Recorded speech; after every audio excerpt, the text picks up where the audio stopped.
Rule ఉంటుంది ముందు. నా రూల్ ఉంటుంది. కానీ నేను శిఖర్ ధవన్ చూసినాక నాకు చిన్నప్పుడు మస్తు ఇష్టం ఉండే. కాదు మన తెలుగులో ఎవరు రాలే? ఆ? మన తెలుగులో ఎవరు రాలే? తెలుగు వాళ్ళు రాలేరన్న. తెలుగు వాళ్ళు వచ్చిరట కానీ నేను చూడలేదు వాళ్ళని. ఓకే. సో ఫస్ట్ అక్కడ చేసినావు, తర్వాత మొత్తం కంటిన్యూ మొత్తం అక్కడనే చేసినావు? లేదన్న, నేను మస్తు జాబ్లు చేసిన. బార్టెండర్గా చేసిన నేను. ఓకే. బార్టెండర్గా చేసిన.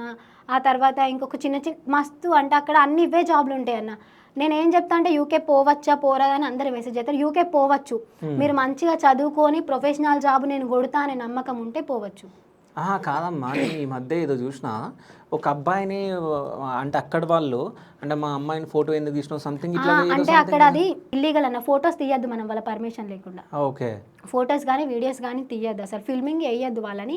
ఈవెన్ కూడా నా వీడియోస్లలో కనబడతారు మస్తు మంది. నేను వీడియో తీసే ముందే వాళ్ళందరిని అడుగుతా, నేను వీడియో తీస్తా, నేను ఇట్లా ఇన్ఫ్లుయెన్సర్ని, తెలుగు ఇట్లా వీడియోస్ తీస్తా చూడండి అని వాళ్ళకి నా ప్రొఫైల్ చూపెట్టి వాళ్ళని అడిగిన తర్వాత నేను వీడియో తీస్తే కానీ నేను అడగక ముందే తొందరపడి తీయ. అక్కడ అది క్రైమ్, చిన్న పిల్లల్ని కూడా ఫిల్మింగ్ చేయొద్దు. మన వీడియోలలో వాళ్ళని ఒకవేళ వాళ్ళు చూసిరని అనుకో, వాళ్ళు కంప్లైంట్ కూడా చేస్తారంట. ఓకే.